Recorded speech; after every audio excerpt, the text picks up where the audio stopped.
Was the ending to Harry Potter the best ending? Hey, brother! Guys, I still remember the first time I read Harry Potter and the Deathly Hallows, like staying up till midnight on release day, hanging out at the big Barnes & Noble party, pivoting to the Kroger next door with 30 minutes to go to avoid standing in line while everyone back at the bookstore had to stand there until 2 a.m. while I was already on chapter 10. Ha! Of course, my friend John told me that Hedwig was gonna die because he found a copy online ahead of time, and I was like, John, why on earth would you do that? Mental, that one, I'm telling you. But then just having my mind blown page after page, chapter after chapter, as every little thing you've been wondering about for the past 7 years was finally paid off and Voldemort was defeated. It was truly glorious, and I absolutely loved how it all just came together so perfectly at the end. But some 20 years and 100 rereads later, I've had some time to think about it, and while I still find the ending perfectly satisfying, there are absolutely some things I would change. Things I feel like should have happened, or honestly I can't believe didn't happen, because it feels so badly like they were being set up to happen. Harry becoming an Auror, like sure it felt good at the time, but is that really what should have happened? Like, isn't there a way more obvious career path for him? Pretty obvious. And would he really name his kid Severus? Like, I know his first kid was James Sirius, so you already used your godfather's name. But what about the guy who just named you godfather to his son? I mean, personally, I think Albus Remus has a nice ring to it. Or Albus Dobby, or Albus Hedwig. He had options is all I'm saying. Albus Rubeus Brian Hedwig Dobby Potter, you come here right now. I mean, if you want to honor Dumbledore. And what about Umbridge? What happens to her at the end? Like, all the other villains get their comeuppance, but where was she at the Battle of Hogwarts? People who destroy Horcruxes. We've got Harry, Ron, Hermione, Neville, Dumbledore, Voldemort, and Crabbe? The guy who doesn't have a single line of dialogue in the first 6 books? One of these things is not like the other. Would it have been so hard to have Harry explain to Draco the significance of what they were doing, that it was in the name of defeating Voldemort? Could Draco have not looked around the room that he himself found and reflected on the year of horror and torture he spent in there last year and just cast the fiend fire himself, destroying not just the Horcrux, but also the memories of what happened to him, and then also accidentally causing like a big burning situation they still need to escape? Could Draco not just have a true moment of redemption after his moment of hesitation earlier in the book? Yeah, no, I mean the ending is fine, it's good, but here is how it should have been.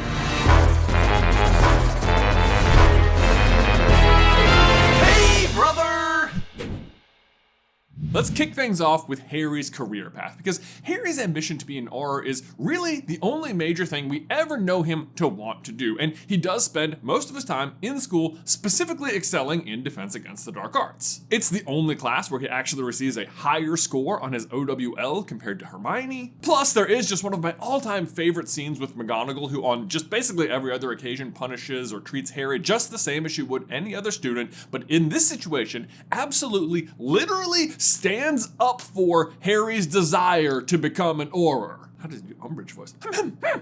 Potter has no choice whatsoever of becoming an Auror. Professor McGonagall got to her feet too, and in her case, this was a much more impressive move. She towered over Professor Umbridge. Potter, I will assist you in becoming an Auror if it is the last thing I do. If I have to coach you nightly, I will make sure you achieve the required results. The Ministry of Magic will never employ Harry Potter, said Umbridge, her voice rising furiously. There may well be a new Minister of Magic by the time Potter is ready to join, chatted Professor McGonagall.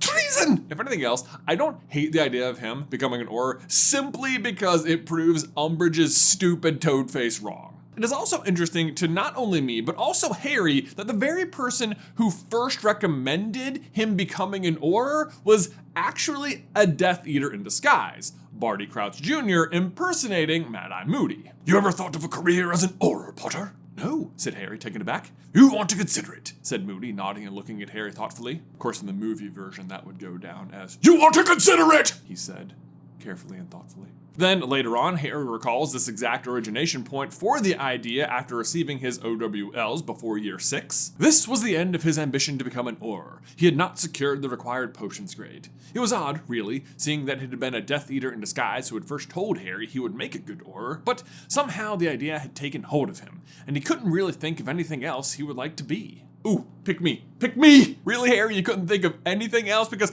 I find it incredibly surprising that nothing else has crossed your mind, especially given how Harry has just spent his last year at school as the head of Dumbledore's army. Harry, I'm sorry. You were specifically sought out by your peers to instruct them in the ways of defensive magic, because for their 5th year teacher, they had Umbridge, who was teaching them nothing. And you crushed it. I mean, during this time, he is able to instruct many students on how to cast the highly complex corporeal Patronus, teaches them how to disarm foes and a multitude of other useful defensive jinxes, and even breaks through to Neville, who has famously been a timid student and struggles with confidence. And it's the small group of combatants who becomes amongst the key adversaries in the ultimate downfall of Lord Voldemort. The very person who first jinxed the role of Defense Against the Dark Arts professor all those years prior when he was denied the job for himself. Which, let's be real, is no small feat, because the lack of a reliable education in this particular field during his own rise to power means that education on Defense Against the Dark Arts is unreliable at best. Meaning many students entering and exiting the educational system may not be fully prepared to face him down. Honestly, I always found it odd that he went to such lengths to curse this role just because he was denied the job. However, under this lens, it's kind of a masterstroke because realistically, he probably never wanted to spend the rest of his life at Hogwarts either way. But do you know who I could totally see spending out the rest of their time in that castle? Harry, James, Dobby, Sirius, Percival, Brian, Potter. Hogwarts is my home. Exactly, Harry. Exactly. It's so perfect. Like, Harry is the one who breaks the curse of the Defense Against the Dark Arts position and then proceeds to fill the role for the rest of his own life, preparing generation after generation to stand up to the dark arts. Instead of, being a former Quidditch jock and high school dropout who becomes a cop. Wow, how far are we into this video? Because that was only change number 1. But y'all, this was like a great spot to take a quick pause to tell you about today's sponsor, BetterHelp. Guys, comparing and contrasting can be a fun activity. I mean, we do it all the time here at SuperCarlinBrothers. Even this video, is the book better than the movie? Almost always. Is my newly invented headcanon after 20 years of contemplation better than what was written with so much less context? Zero doubt. But comparison out there in the real world can have the complete opposite effect. Like, it is wild how just perusing your own social media feed of friends and family's photos and new cars and homes or graduations and travel can occasionally feel like you're doom scrolling. Like, how did this happen? It is so easy to fall into the trap that everyone else just has it together based on their highly polished parts of their life they choose to share with the world. But this is where therapy has helped me a lot. It has helped me realize that this is operating under a scarcity mindset, that their success means that there's less success to go around. But if you can shift into more of like an abundance mindset, I've been able to simply be excited and happy for everyone's next steps in life. It is so important to stop comparing and start focusing, and you can do that with BetterHelp. Visit betterhelp.com/super today to get 10% off your first month. That is BetterHelp, HELP.com/super. Link is in the description down below. Next up, we've got Neville, who, does the obvious thing. He goes on to teach at Hogwarts. Harry. Just think of what could have been. Him and Harry could have been walking those halls together, slapping five and tailgating before the Gryffindor Quidditch matches and starting their own social club called the Band of Bottoms. It'd be just like the Slug Club, except, well, I was going to say with a worse name, but honestly, what's worse than Slug Club? Either way, Neville's story after the story involves becoming a professor and a marriage to Hannah Abbott, which more thoughts on that in just a moment. Because otherwise you might be thinking like, dude, what would you change? Neville's ending is pretty epic. He stands up to Lord Voldemort, gives his heroic speech, demonstrates his true Gryffindor colors by pulling the sword from the sorting hat, and then totally slices off Nagini's head. And yes, I do hear you on that. No edits on any of that. However, I myself almost can't believe I'm about to say this. Like, words keep coming out of my mouth and my heart and brain haven't fully committed to saying it all out loud, but I'm getting there. I'm definitely not just stalling by saying words and words. It's okay, you can't stall forever no matter how much you may want to. Okay, here goes. Neville should have killed Bellatrix. I know. her demise is still pretty epic. The issue, obviously, is that if this happens, we don't get Molly Weasley saying, Not my daughter, you. and I do just love that moment so much. And thematically, it is also dead on, like the importance of a mother's love is a golden thread of a through line that ties everything together very neatly in a bow, especially in those last couple of chapters where you got Lily's sacrifice, Narcissa lying for Draco, and then Molly stepping in to defend Ginny. However, Bellatrix is the person responsible for basically everything about how Neville's life has unfolded. Like, she's the one who tortured Frank and Alice Longbottom into insanity, and it's really her release from Azkaban that kicks Neville into a whole new gear, plus Harry's amazing tutelage. Bellatrix is always formidable, while Neville is occasionally bumbling or clumsy, but I think that's what would pack such a punch into this conclusion. Heck, you can still let Molly finish her off, but like the idea of Neville not getting that sweet moment of revenge and just like punching her in the face or something, it's just like, it's too sweet to let go of. It needed to happen.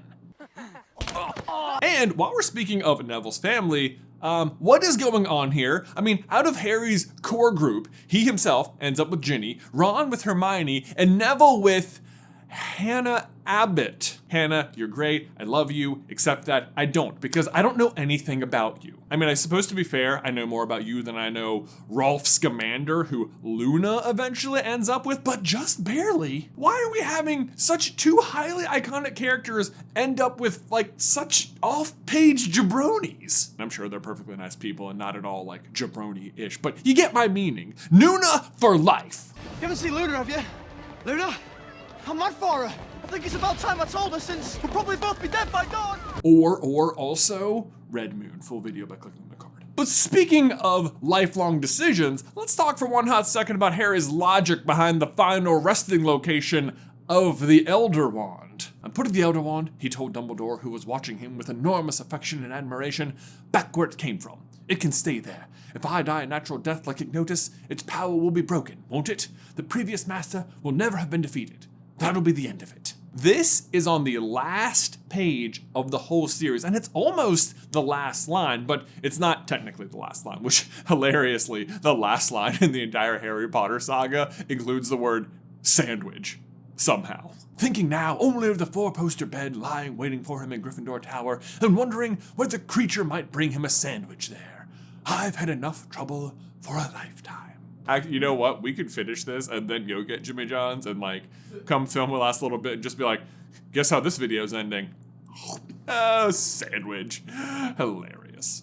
Where was I? Oh, right. Harry's completely flawed logic about what to do with the Elder Wand. He says he'll put it back where it came from, by which he means Dumbledore's tomb, where it can stay, and if he dies a natural death like Ignotus, its power will be broken. Yeah, but that's a pretty big if, Harry. If you die a natural death, because what was that career path that didn't make any sense that you're barreling towards again? Oh yeah, Dark Wizard Catcher, aka Auror.